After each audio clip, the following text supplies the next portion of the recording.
जब शादी हो तो पहली रात बेगम को जो आपने सबसे अहम से अहमियत के साथ जो बात समझानी है, पहले तो बेगम को बताएं कि बेगम मेरी आपसे शादी हुई थी, उस सिलसिले में मैं आपके सामने हाजिर हुआ हूं।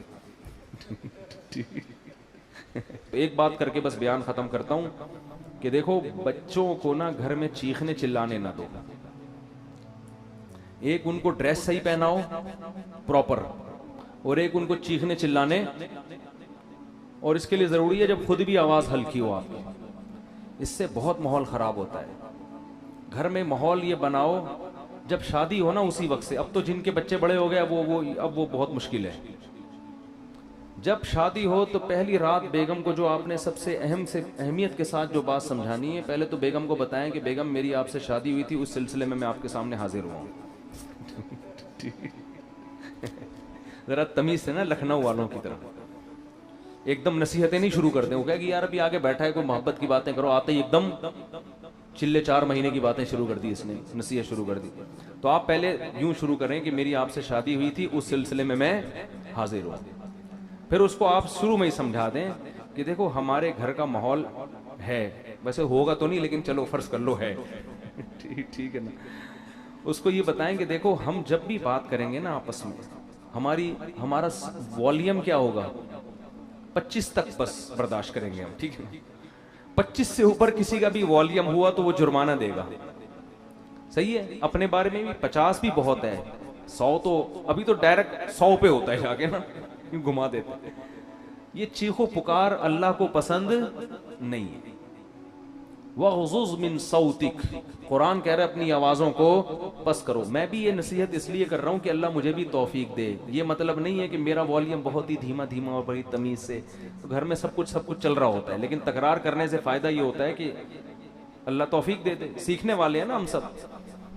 कभी हो सकता है मेरी भी आवाज़ उछलते कूदते हुए बाहर आ जाए गली में और चीखने चिल्लाते भी, आप बोले उस दिन तो बयान कर रहा था, तो भाई हम भी सीखने के लिए कह रहे हैं बातें, लेकिन बात अच्छी करनी चाहिए इंसान को।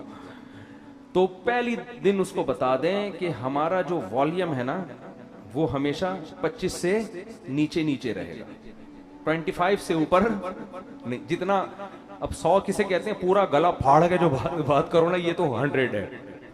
उस गले को हमने 4 हिस्सों में डिवाइड करके 25 से ऊपर नहीं जाने देना, बल्कि उसमें कुछ लगा भी दें, ऐसा सिस्टम जो ऊपर नीचे हो रहा हो ना, वो बता रहा हूं, ऐसी मशीन लगा दें। तो इसके बड़े फायदे हैं। उससे जब बच्चे आपके पैदा होंगे वो भी कैसे, तमीज से। ऐसा खूबसूरत माहौल बनेगा ना आपके घर, जो लोग आएंगे आपके घर वो कहेंगे यार ये घर जन्नत है, ये तो बड़े सुकून वाली जिंदगी है। इसको आप हल्का ना समझें, ये चीखो पुकार ही हर फसाद की जड़ है। हर फसाद की जड़ क्या है, चीखो पुकार। बात करने की तमीज ही नहीं है। गधे का मसला क्या है, बात गलत नहीं करता, तमीज से नहीं करता बात। गधे की बातें सही होती हैं, स्टाइल गलत। अब गधे को घास चाहिए, बिल्ली को चाहिए भूख, म्याऊं म्याऊं, बस समझ जाता है आदमी इसको भूख लग रही है। गधे को 2 मिनट का काम है आपसे, लेकिन उसके लिए स्टाइल देखो, पहले पूरी आवाज फेफड़ों में बढ़ेगा, भर के हाँ ऐसे निकालेगा। तो गधा के साथ प्रॉब्लम यह है कि उसकी बात गलत नहीं होती, स्टाइल गधे जैसा होता है उसका। ठीक है। थोड़ी सी बात करेगा आदमी कहेगा अल्लाह का वास्ता चुप हो जा थोड़ी देर के लिए। वो थर में गधे थे ना जो हमने सोने नहीं दे रहे थे रात को। तो यही स्टाइल घरों में लोगों का होता है। तो घर में बच्चों को क्या सिखाना चाहिए, तमीज, अदब। सही है ना। तो चीखने चिल्लाने का घर में अगर माहौल होगा तो ये बड़ा मसला, लेकिन ये शुरू में ही कंट्रोल हो जाती हैं। जैसे वो एक आदमी, 2 बंदों ने शादी की, 2 बहनों से, 2 भाइयों ने 2 बहनों से शादी की। 6 महीने गुजर गए, एक की बीवी बड़ी तमीज से, बहुत अदब एहतराम, दूसरे की बीवी कंट्रोल में ही नहीं। तो उसने अपने भाई से पूछा कि यार ये तेरा इस पे इतना रोब है, ऐसे तमीज से बैठी रहती है तेरे सामने, मेरी वाली का तो रोब ही नहीं। उसने कहा मैं पहले दिन आया था ना, मैंने एक गिलास सामने था उसको ऐसे किक मारी ना कि किस कमबख्त ने गिलास इधर रखा। फिर गया उधर बिल्ली की गर्दन मड़ोड़ दी, ये कर दिया, ऐसे भटो बच्चों स्टाइल से आया। वो डर गई ना कि ये तो बहुत ही खतरनाक है, तो बड़ी तमीज से। वैसे आजकल खवातीन डरती नहीं है इस स्टाइल से, ये मैं बता दूं, ये पुराने दौर की पुरानी बातें। आजकल आप जाएंगे ना, एक गिलास उठाएंगे, वो उठा के लोटा मारेगी आपके सर पे। खोला लेके भाग जाएगी वो, और सही करेगी। जाहिर है ये कौन सा स्टाइल है आने का, आपको चाहिए आप आके उसे उसी स्टाइल में बात करें कि भाई मेरी आपसे कल शादी हुई थी, उस सिलसिले में हाजिर हुआ हूं। तो अब ये 6 महीने बाद ये आया और इसने भी गिलास को किक मारी ना, तो बेगम बोलती है अब इन ड्रामों से कुछ भी नहीं होगा।